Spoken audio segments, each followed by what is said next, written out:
स्थापकाय च धर्मस्य सर्वधर्मस्वरूपिणे अवतारवरिष्ठाय रामकृष्णाय ते नमः. Namaskar to all of you. Welcome to the study of Bhagavad Gita. As you all know, we are today continuing the study of the 56th verse in the second chapter. Before going into the proper verse of this chapter, second chapter, we shall first chant the verse on the meditation of Bhagavad Gita. Om Vasudeva Sutam Devam Kamsachanuramarthanam Devaki Paramanandam Krishnam Vande Jagadgurum.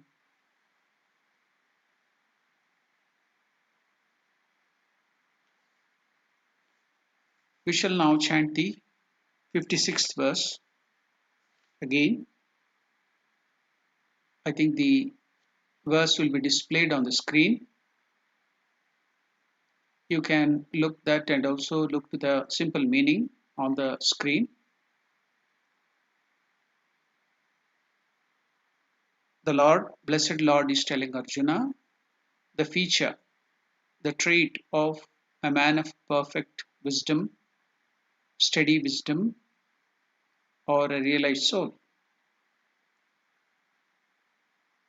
Dukkeshvanudvignamanaha Dukkeshvanudvignamanaha Sukheshu vigataspruhaha Sukheshu vigataspruhaha Vitaraga bhayakrodaha Vitaraga bhayakrodaha Sthitadhir muniruchyate Sthitadhir muniruchyate. One whose mind is not shaken by adversity, who does not hanker after happiness, who has become free from blind attachment, that is ragaha, fear, bhayaha, and anger, krodaha, is indeed the Muni or sage of steady wisdom. We have done a detailed study of the first part of this verse, that is Dukkeshu Anudvignamanaha. How a man of steady wisdom is not shaken by dukkha, adversity, and Sukheshu Vigataspruhaha, one who does not hanker or get excited when he is in a good condition, happiness, and he doesn't crave for much more happiness. Now, the next part which we are going to study today is who has become free from blind attachment. Ragaha. What is this blind attachment? Is there any example of that? Can you imagine an example from Mahabharata? The father of Kaurava, Dhritarashtra. Though wife Gandhari of Dhritarashtra had an eye, she also became blind by covering her eyes with a cloth because her husband was also blind. What is it indicative? The significance, deeper significance of the indication is that they were so much blind by attachment to their children, Kauravas, that they would not correct them. They would not give them good training to become good citizens, to get good character, in spite of their wrongdoings. So they are blind to all the bad deeds, bad character, bad nature of their children. So that's why we always tell Dhritarashtra Moha, Dhritarashtra Raga. So they are blind. Though they can see it, they will keep quiet. They will not correct their children. They will not punish their children. They will not give them good training. Why? Because Raga, attachment. So here, blind attachment. Though they can see, they know that they can understand it, but yet they are so attached to the children or anybody, for the wife or the husband or any relation, special relationship, friend or somebody, that they don't want to tell anything. They keep quiet and get into trouble and get also the other person to trouble. So that's why here the raga is blind attachment. Then bhaya, fear, and anger, krodha, is indeed the person is free from these things, and that Muni or sage of steady wisdom is of steady wisdom. So these are the other traits explained by Sri Krishna to Arjuna. What are the nature of a man of steady wisdom or perfection, who has reached perfection, who has reached realization, who has known his own self, that is Atman. So now we have made a very detailed study of the first part of this verse. We will take up one by one because these are very, very important in our life. Most of you are parents, most of you were youths, then you will be old people, grandparents. So now this is the main problem of samsara, which is troubling everybody, which is the root cause of all the other problems, whether it is shoka, suffering, sorrow, or it is moha, delusion, wrong understanding, or here as Krishna is giving the next features, the bad character, that is bhaya, the cause of bhaya, the cause of krodha, anger. So every problem of this samsara, the Mula Purusha, the main cause is this one, moha, sorry, raga, that is blind attachment. So I think today the whole class will be taken to explain the reality or the nature of moha, so that we can understand how far we have conquered this moha, or how much deeper this moha exists in us, how we are blind by raga. It's not by love. Love is opposite of this raga. So I have explained it in the last, some portion of raga I took up and explained in the last class. But today again I have to go deeper and deeper to make you understand and make also for me to understand. Because that maya or that moha is so strong, even if you understand, even if you start practicing, even if you come to know the nature of it, don't know how it comes and uh, entraps you again. That's why we have to go deeper, study, meditate, and understand, and then come out of it. So, studying the life, studying the nature of this great soul, that is a man of steady wisdom, by none other than the great Lord, blessed Lord Krishna Himself, then it will become more clear and we will get more faith. When somebody, an ordinary person like me, tells, you will not get faith. But these are the words of Lord Krishna Himself, the Lord, the Supreme Lord Himself. So we'll get deeper faith and we will understand it, we'll go forward, we'll practice it. Okay. Now, taking up this moha and having a deeper study, sorry, I'm again committing the same mistake. It's not moha, it's raga. We'll make a deeper study of what it is. It's not to think of the wrong character or meditate on the wrong character, but to give it up, to understand its real deception which it causes in us. It deceives us. It robs us of our many, many things. That's why we have to understand its nature and then give it up. So that's why we have to make a deeper study how it is conquering us, how it is troubling us. So this beautiful expression, Vita Raga Bhayakrodha, who has overcome these three emotions which are very harmful to man or women or anybody, human beings. So these are all the emotions which are very, very disturbing, which are very dangerous to a human being. And what are they? Raga, Bhaya, Krodha. Attachment, fear, anger. These three, beyond a certain range, are highly destructive of happiness and peace in a society. I'll again repeat it because as a human beings, we can have all these things. We have the freedom to have these emotions. Emotions are to be there. In the beginning of this verse, study of the verse, I told it's not just giving up all the emotions and become like a computer or a machine. But you can have emotions, but the emotion should not be controlling you. The emotion should be under your control. It can be there to a smaller extent. It should have its place. So it should not control you. Just like the dog has to wag the tail should not wag the dog. So here, the tail, these emotions are wagging us, are troubling us, are controlling us. That's why we have to make a deeper study and we should not allow it to control us. Yes, it can be there. We are not telling that you should simply wash it off or remove it off. It will be there. As human beings, when you are living, it will be there. But show its place. Show it its place. That's why, see, the word should be carefully gauged.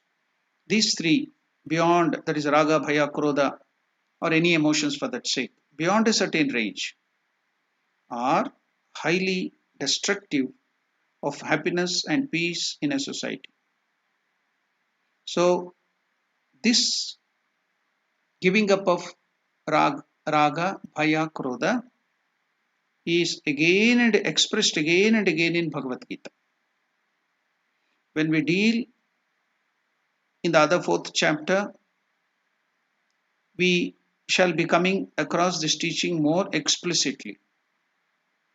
So now, how to overcome the first culprit, the first emotion which is troubling us deeply. So we are going into a deeper and deeper study of that. Now, Vita Raga Bhayakrodha. Vita means bereft, free from basic emotional problems. So these are all the basic emotional problems, basic problems of our life. I gave the explanation of that in the last class. Ragaha. What is ragaha? Though it is attachment. Another version which you can easily understand is emotional dependence or attachment, blind attachment. Emotional dependence or attachment. This is the basic problem. So, if a person gives this up or shows its place to be a little in your life, then the rest, the krodha, the bhaya, there, as I explained is in the last class, is the cause of raga, is the cause of shoka, that is sorrow, unhappiness, all the troubles. Then also moha, delusion. So all this is due to attachment. So it is the root cause. So if you study it, reduce it to the basic minimum level, then all problems are solved. That's why we are getting into a deeper study of this aspect where Krishna has brought us about it and Krishna is telling us. So another expression of attachment or raga is emotional dependence, basic problem.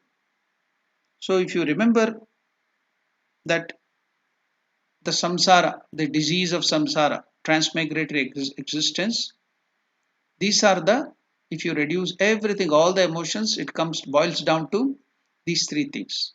What is that? Raga, shoka, and moha.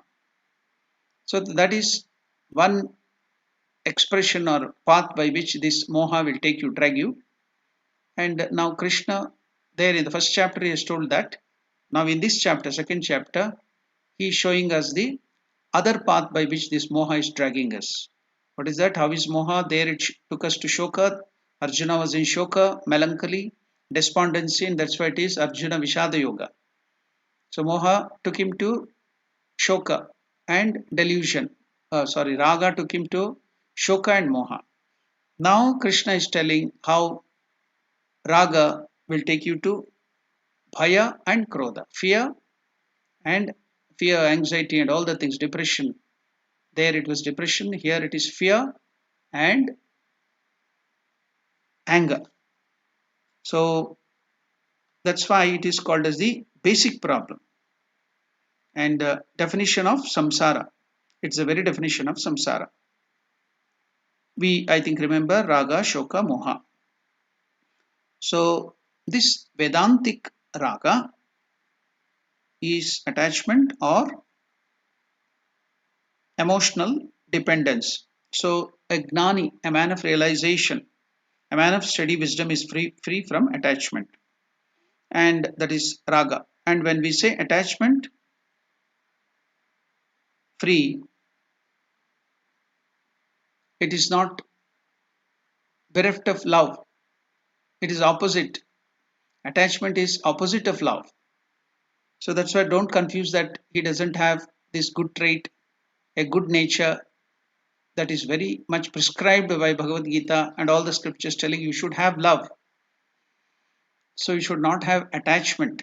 Though both of them look alike, but ocean of difference is there. Aja Gajantara, just like the difference between a goat and an elephant. So Gnani is free from attachment, but not from love. Love is a positive, wonderful trait which Vedanta glorifies, but attachment is that which is criticized by Vedanta. So we all have studied the three differences. We will again go through that difference between attachment and love. Attachment comes out of weakness or dependence, weak mind that is depending, which is expressing in the form of attachment, that is ragaha. And since it is based on dependence, attachment is always expecting. So in attachment, I always think, what will I get out of relationship? That thing is not in love. It is unconditional. I'm not much bothered about what the other person gets. My only botheration is what will I get? I'm so selfish. Therefore, it is more self-centered, more expectation-based. It comes out of a very, very weak mind. So we can express it in the opposites. How is that? A strong, weak mind. It's not a strong mind, it is a strong, weak mind. So it comes out of a weak mind which is very, very strong. Whereas love means a mind that which comes from strong mind. Therefore, love comes out of mental strength. You can also take up as love directed towards God is bhakti, devotion. So devotion, love, all those things, priti. So they are the same thing. They are the opposite of attachment. So you should not confuse with raga and love. Therefore, love comes out of mental strength. It is not primarily based on selfishness, the I sense alone. I should get, I should get the first place. I have to be respected. I. But I'm equally interested in what the other person gets out of relationship. So this is the first difference. It is expectation based. Another is it always thinks of what can that person get. Raga makes you think what he gets. Always. The other one thinks that is the man of love always thinks what can I give, not what can I get. One is that is raga is getting based, love is giving based. The second important thing in attachment. So I want to get the benefit from the other person or thing. I want to control the other person because it is for my benefit. I'm keeping the relationship. Therefore, I want to keep control, possessiveness. It is control based. It should be under my control. I never want to give freedom to the other person. Whereas in love, you know that basically everybody is seeking freedom. Just as I do want to be controlled by, I don't want to be controlled by anyone. It is also improper for me to control everyone. Therefore, the relationship should be leading us to freedom of the other person and myself also. So in love, the goal is giving more and more freedom to the other person who is loved. In attachment, the goal is controlling more and more of the other person. It's just like a bear hug. It will kill the other person, it will kill you also. Bear hug, you know the bear hug expression. Now, I will just give you an example. I will go a little personal, giving my own example. And I will give you another example, two examples to show the difference. Okay, what is my example? In my 21st age, when I was 21, I went to my mother to ask permission to go and become a monk in the Ramakrishna order. I wanted to join the Ramakrishna Sangha. So, in our order, mothers are very highly revered. We have to get permission from mother. It's very, very important. Need not bother about any other relations, but mother is considered very high. In our order, we give a lot of respect to mother. So I had to take permission from my mother. I went, I fell at her feet. Then I told mother, I want to become a monk. I want to join the Ramakrishna order. I need your blessings. I need your permission. So I'm seeking your blessings and permission. So please give me your blessings. I fell at her feet and touched her feet. And I still remember it is ringing in my ears what my mother told me. My mother told me, my dear child, whether you want to become a monk or a householder is not important to me. Whether will you join the monastery Ramakrishna order or will you remain here in the house with me or you go out to some other work is not important to me. But important thing to me is that wherever you are, whatever you are, you should be always happy. That is my paramount interest. That's very, very important to me. Wherever you are, whatever you are is unimportant. But your happiness is important. You should be always happy.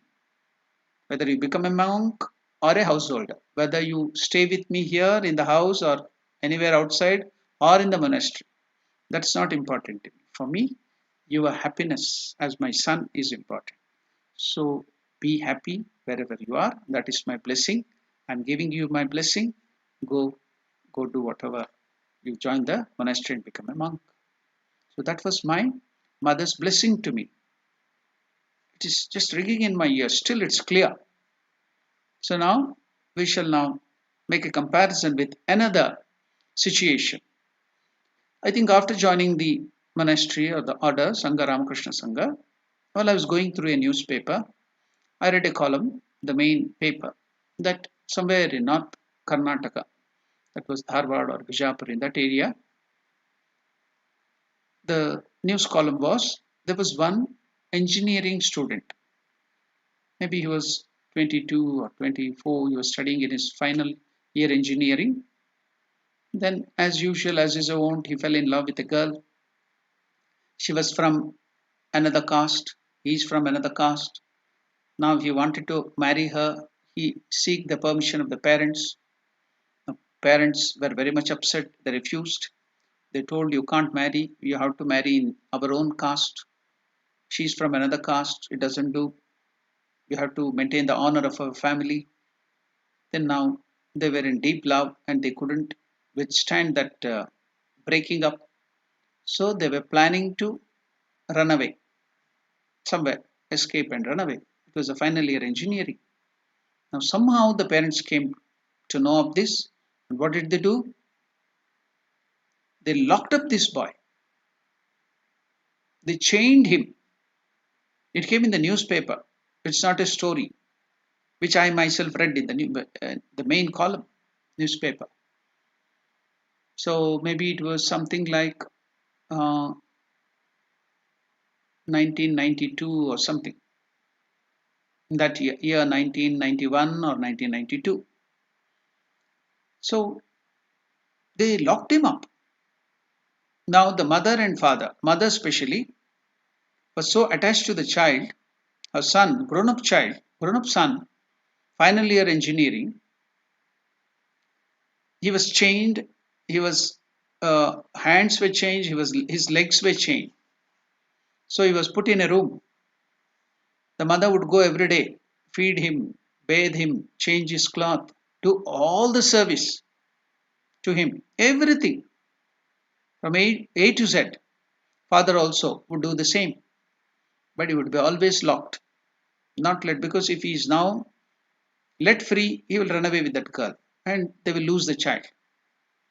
So they bound him in this way. Maybe 6 or 7 years he was like that. Somehow somebody gave that information to the police, and police had to come and forcibly free him. Then he was almost half mad. Then he was taken to the hospital. Then the treatment was given. That's a different thing. Now, doesn't this also look like love of parents to the child? You can compare these two things. What is love? What is attachment? What is true love? What is true love and what is attachment? So, attachment, raga, is always deluding you, confusing your understanding. So, it is always interested in the your own benefit, and it will take away the benefit of the person whom you are love, thinking that you are loving. Possessiveness. He should be there with you. He should be always there with you. He cannot go. No freedom to him. You want freedom. The other person whom you love, think you love, no freedom. So that is attachment raga. Here, the mother is telling, your happiness is my happiness. Freedom. She's giving me freedom. She doesn't possess. You go wherever you want, you be. But you should be happy.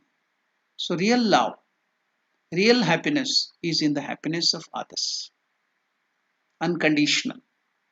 So just to clear it, what is the difference between love and attachment? I gave you this example. So now possessiveness, bear hug, and it kills the person because of that possessiveness. That son of theirs was almost half mad. He was to be taken to the psychiatric department. Now, this is the main difference between attachment, raga, and love. So, we should note that Gnani, a man of steady wisdom, has got that love. But what Lord Krishna says, he is free from ragaha. So, we should not think that a man of steady wisdom who has realized God will be bereft of emotions. He has this emotion of love. It is unconditional. It is true love. He will love beings. He will love other people, his father, mother, everybody. That is true love, unconditional. No possessiveness. He will love them as the veritable representative of God's, seeing Atman, the same Atman which is in him, is in them. So he loves them. So that is the difference. He has love. He has the emotions. That's why don't get confused. That's the reason why I am giving you so many examples and going deeper and deeper, so that you should not confuse moha and love. And a gnani, thinking that you should not think gnani doesn't have any emotions. He has it. Love is there, but as unconditional, true love. So we see that Krishna says the gnani is free from ragaha, that is attachment. So in the final part of the second chapter, in this Sthidaprajna Lakshana, Arjuna wanted to know that what we are studying now, the nature, the trait of Sthidaprajna or Sthiraprajna, man of steady wisdom, perfect man, realized man, one whom has got Atmagnana, known his nature, real nature, and the one who has assimilated the Atmagnana, knowledge, real knowledge. How does that person conduct himself in his life? And when different occasion comes, that is good condition, happiness, or adverse condition, how does he behave? How does he react to that? In what way his response is different from the ordinary lot, a agnani, man of ignorance, like ordinary people like us? What is the difference between him, the man of perfect wisdom, perfection, and ordinary people like us. What is the difference? In short, in the simple language, is there any practical benefit by studying Bhagavad Gita? To come straight to the point, the question by Arjuna or all of us is, what do we get by studying Bhagavad Gita? Isn't not? Everybody. So I remember one humor. One grandson, very mischievous, naughty, he presented one latest football to his old grandmother on her birthday.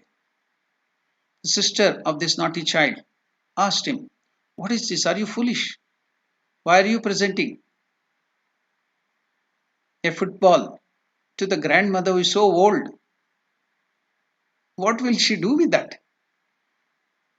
Then the naughty child told, "I did it as a revenge because my grandmother presented to me on my birthday Bhagavad Gita. What is that to me? What is the use? Because she presented Bhagavad Gita to me on my birthday, this naughty child is telling. So I too presented. I wanted to take revenge on my grandmother. I presented a football to her on her birthday." So everyone will be asking, what do I get from Bhagavad Gita? Why did she present to me? What is the use to me in this age? So everybody will be now questioning, not all the time, what do I get of study of Bhagavad Gita? So that is what Arjuna is also telling indirectly. What do I get by studying Bhagavad Gita? Yeah, now that's why we will see what is the use. So we should give some good use. Then only, yeah, we are all utilitarians. Any utility, then only we will take up that. Otherwise, we are not interested. So, what is the practical benefit of study of Gita? Because nobody is interested in studying Gita merely for academic benefit. I don't get marks, I don't get PhDs, I don't get any degrees if I study. There is no academic benefit. We want to know whether there will be any practical benefit in our life. That's Arjuna's question, for which Krishna begins his answer from verse number 55 in the second chapter onwards, and this goes on till the end of this chapter. Jnana Yoga, the end of this chapter. This is well-known Sita Prajna portion of Bhagavad Gita, a very important portion worth getting by heart. Memorize it. We used to do that when I was in charge of one educational institution, Sri Ramakrishna Vidyarthi Mandiram in Bangalore. So it was compulsory that all the children have to repeat Bhagavad Gita while they sit for the food. While the food is being served, they should not chit chat or look here and there. They should be chanting Bhagavad Gita, maybe some 10 or 15 or 20 shloka until the food is served. And then they would repeat the mantra Brahmarpanam, that is also one of the verse of Bhagavad Gita, and then start eating. And while they are eating, again, no chit chatting. Silently, they should concentrate, focus, and devotional music would be played. We will be there monitoring there during that. In the dining hall, we would be there and monitoring them, no talking, only concentrate, focus on the food. Live in the present, awareness, eating also with awareness. And before that, it is just Bhagavad Gita, chanting of Bhagavad Gita. Like that, in a year, suppose every day 20 shlokas, 365 days, whole Bhagavad Gita is over. And we would have Bhagavad Gita competition to the children. So in that Bhagavad Gita competition, how much they can recite Bhagavad Gita by heart, we will give this Sthita Prajna Lakshana. Those shlokas, if they can chant very well, without any mistake, memorizing it, they would get some prize, Bhagavad Gita chanting. So like that, some days they used to repeatedly chant this Sthita Prajna Lakshana. 15 to 20 shlokas, you chant it. So they would memorize it. Most of the students, they might have now forgotten. Most of them will be studying deeper. So we used to give them this habit of studying, and they used to memorize this many like this Sthita Prajna Lakshana and many other things. They used to memorize some of the verses. So because it's very very important, it will help you a lot in your life. How? That's why. What is the benefit of studying Bhagavad Gita? Worth getting by memorize it. Worth getting by heart. So what is that? It is stated here. You can overcome raga, the first disease of this samsara, attachment, blind attachment. You can overcome shoka. What is that shoka? Depression, stress, unhappiness, sorrow. You can overcome. Then what can you overcome? What is the other thing? Moha, delusion. Then here Krishna is again telling, in the first chapter we learned that, and now Krishna is telling you can overcome fear. You can overcome anger. Like that, so many bad things in our life. Who doesn't want to uh, give up stress, depression, unhappiness? Who doesn't want to give up anger? Who doesn't want to give up delusion and moha? Are they not very important in our life, which will make us happy, which will give us permanent joy in life? So you are getting the benefit. So what is the benefit by studying? Getting the great benefits by studying. That's why let us study it with great concentration and focus. We'll go forward, see what are the other good things by which we can get out of the study of Bhagavad Gita. Now we are studying what is raga, blind attachment, how we can come out of that. Now going forward, we see that we have to go through two stages to come to the stage of Sthita Prajna. We are now, all of us have to become perfect human beings, that is Sthita Prajna or Sthira Prajna or whatever, man of study wisdom. So we have to pass through two stages. What are the two stages? First, to get this Gnana Yogyata, first is Karma Yoga. Everybody has to necessarily go through the religious life of Karma Yoga and prepare the mind, purify the mind.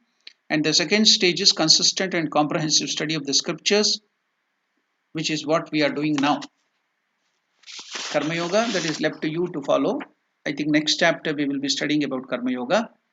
So following the religious life, the righteous life, you can do that. You have to practice it.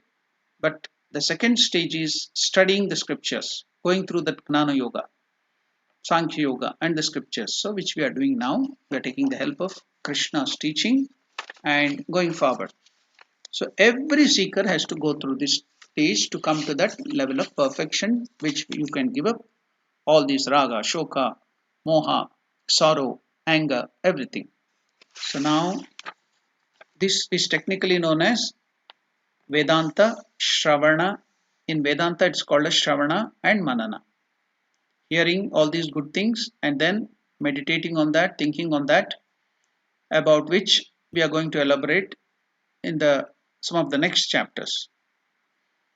Now, therefore, the second stage is Gnana Yoga, otherwise called Shravana Manana, the Vedanta Vichara, which we are doing now in Gnana Yoga, systematic, consistent study of scriptures like Bhagavad Gita, Upanishads, all the other things, Bhagavata. It's not a stray talk or a stray subject. We are developing it systematically. Such is the study of Gnana Yoga. Here, what we are doing in Bhagavad Gita study. So now, by that, we become men of wisdom. Then start practicing it, bringing it into your life at every stage. Then you get converted into, when you convert this wisdom into steady wisdom, convert it into emotional strength, the intellectual strength into emotional strength, then you will become Sthita Prajna, perfect man of wisdom. So that's what we are doing now. Systematically, we are going step by step, understanding what is this, what are the problems, what are the goals to be achieved, how are we to practice it, what are the lower steps, what is the middle step, what is the highest step. So we are going systematically. Such is the study of Gnana Yoga. So by this study of Gnana Yoga, a person becomes a prajna, a gnani, a man of knowledge, not a man of wisdom. So by the second stage, a person becomes prajna, otherwise called a gnani, through which there is an intellectual conviction. You get now conviction. Yes, I should lead a religious life. I should do this. I have to meditate. And you get conviction, deep conviction. I do need now conviction that I do not need any external help to be complete. You are convinced. So that is the aspect of removal of raga, attachment. Why do you get this attachment? Because in incompleteness, I need some support. I need attachment. I need another person's or thing's support. So that's why I gave you emotion, the two different definition for raga. One is attachment, blind attachment. Another is emotional dependence. So that removal of dependence, here you will get convinced that you need not have any external help to be complete. So in this we are convinced about that strong notion to be happy I require. Now we have a wrong notion that to be happy I require so many things and so many persons around me. This is a wrong notion. And this is so strong in us that we are not even ready to question this basic premise which Vedanta attacks. The basic premise, and now Vedanta will attack that. Bhagavad Gita is attacking that, your notion that I need people, I need persons, I need things to be complete. I need that attachment. Without attachment, I cannot stay. Now that is being attacked by Vedanta. No, it is not necessary. That is the basic that is the cause of all problems. So now let us understand the difference now. Don't get confused.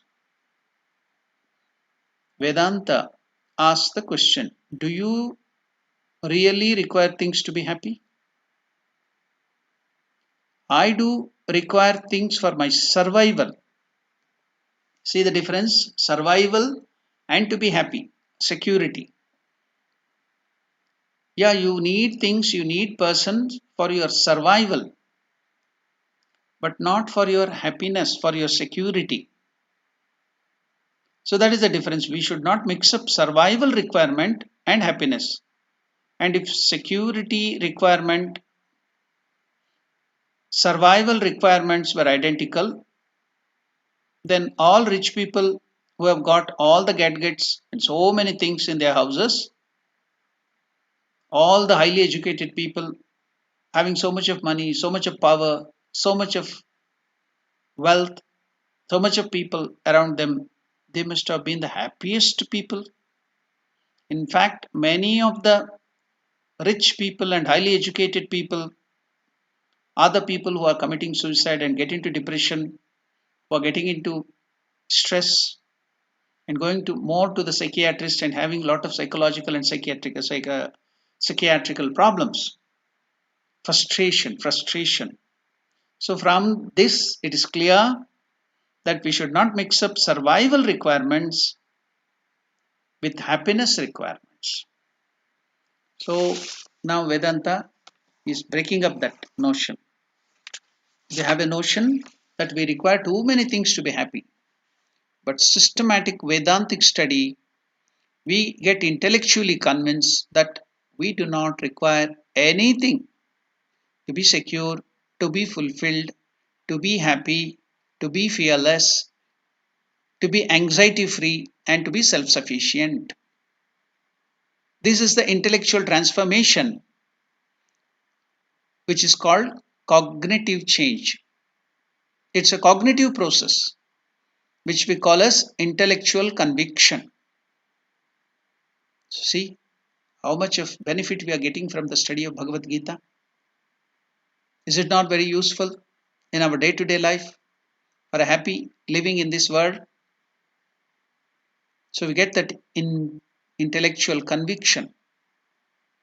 So, Gnana Yogyata, from the fitness to study Gnana Yoga or the yoga of knowledge to Prajnaha, to man of wisdom or intellect, man of intellect. And from that, we are now getting transformation to man of steady wisdom, person of steady wisdom. So, that is the thing which we are moving one by one, step by step, where this intellectual conviction should be now converted into emotional strength, emotional immunity. Then only you can become man of steady wisdom, because it is emotional personality which is facing the brunt of various situations in our life most of the time. Even though a person may be highly educated, is having high IQ, his EQ is terribly wanting. The person may be very high in IQ but very low in EQ, emotional quotient. Very intelligent person, but most of the time upset because the setup here is not all right. Setup changed, what happens? He's upset. Therefore, the moment there is a slightest disturbance in his life, the setup, you are upset, you are disturbed.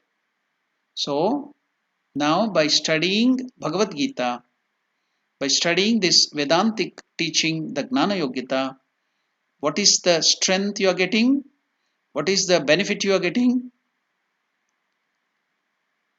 I get the emotional strength not to get upset by the external disturbances.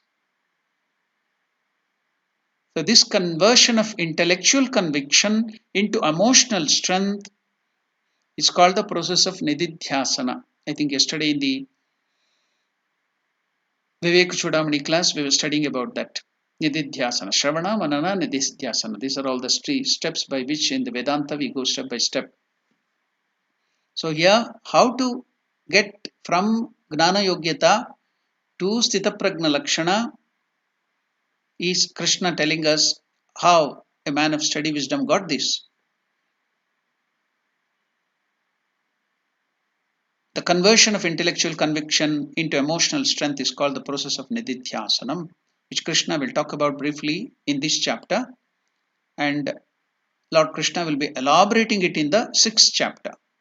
Therefore, Karma Yoga, and then you are moving to Gnana Yoga, then taking it into your heart, Nididhyasana, meditating on that and making it your own. You are converting that intellectual strength into emotional quotient, emotional strength, preparation of the mind, conviction, emotional fortification.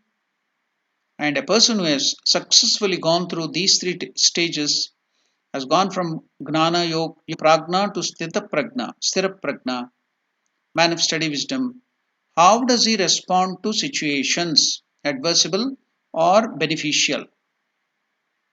What are his natural traits? Arjuna wanted to know. Now Krishna is enumerating in every that shlokas or verses one by one, step by step. The first thing he said was earlier in the earlier verses, Prajahati yada kaman. All expectations are dropped. Desires are given up. Expectations are dropped. Because expectation or desire comes out of self-insufficiency. You think that you are incomplete.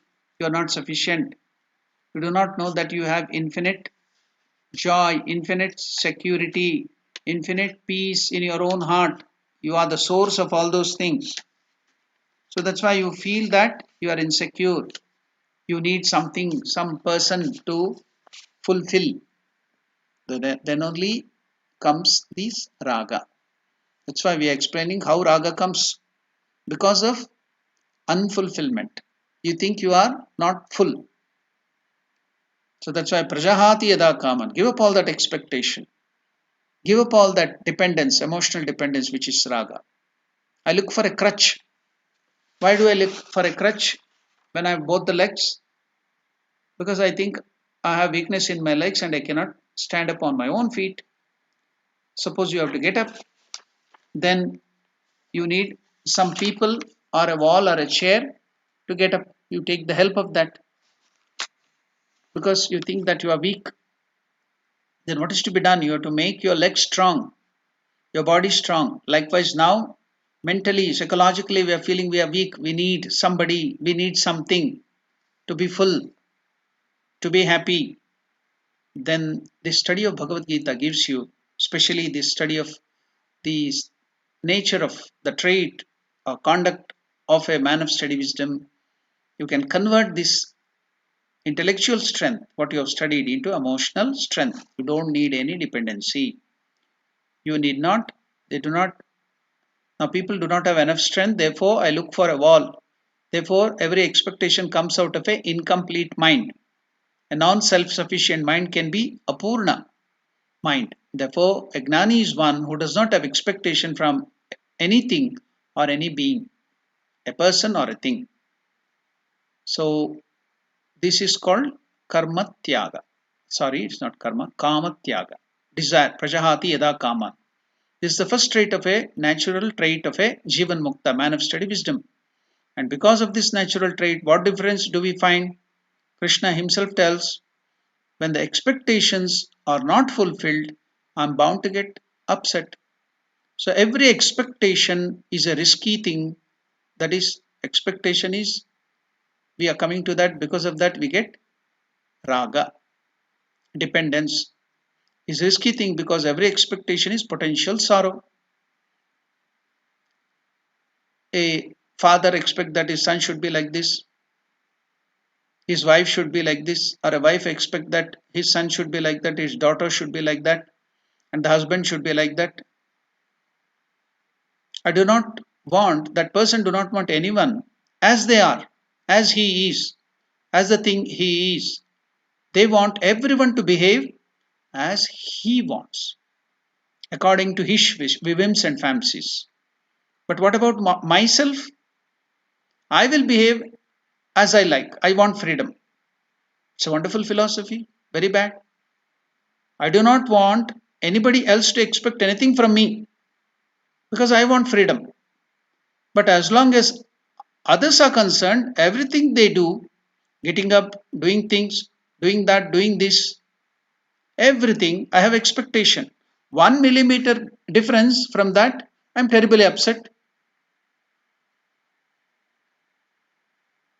If I at all ask somebody to do something, I'm suggesting it for the other person's improvement, then it is not expectation. Now you should know the difference again. Somebody asked me, Swamiji, you told that mother has told you should not find fault in others. How can we live in this world without finding fault?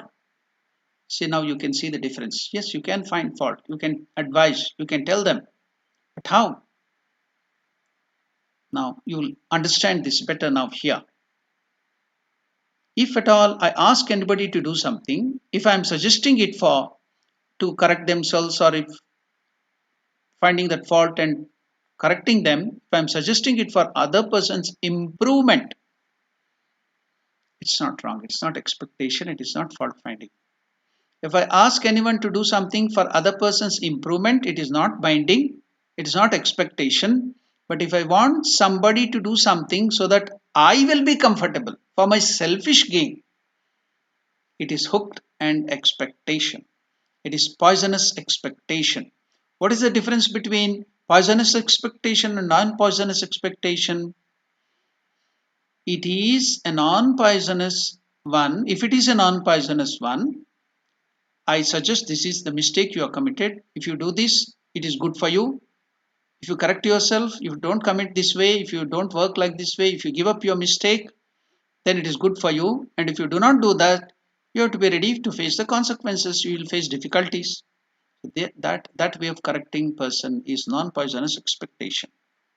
Its fulfillment and non-fulfillment will not disturb you. Then what is poisonous expectation? I do not ask the other person for something for their own good. Even though I tell them it is for your betterment, etc., it is just a bluff. I will be happy only if they do that. How do I know that? If that person does not do what I have told or corrected himself, I am tremendously upset. This is called the poisonous expectation. This is the main aspect of that raga which will trouble you. Attachment.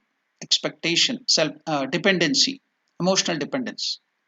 And Gnani, a person of perfect wisdom, perfection, is the one who has suggestions for everyone, who has advices for everyone, who has got recommendation for everyone, but he has expectation from none. He doesn't have any expectation from anybody. It's unconditional. He's trying to help them. So now you might have known the difference between fault finding and trying to correct others. Drop the expectation. Drop your selfishness. But how to give away expectations? You cannot forcibly drop it. Do not try to push away the expectation. Yes, you have that raga or expectation. If you just try to suppress it or push it away, it will never succeed. It will never fade. Expectation should be naturally dropped because of the discovery of Purnatvam through knowledge. By gaining this knowledge, by gaining fulfillment, by realizing the Atman, by knowing God, as you go more and more nearer to God, then your expectation from other external people will reduce slowly. It is not that you are going to push the darkness straight away. Suppose you try to sweep away the darkness, you will not be successful. It will never work. But instead, light up the lamp. Then the darkness will automatically go away. So what is this? How to light the lamp? The light of Atman. Light the knowledge of Atman in you. Gain that knowledge that what you are studying now is lighting the lamp. Darkness will go away. Ignorance is going now. You can see how you are feeling the difference. The earlier way you used to respond to the difficult situation, adverse situation in life, and now after the study, you can see before and after. Go to the root cause of the expectation. The root cause is I feel that my Purnatvam depends upon the type of behavior from those people.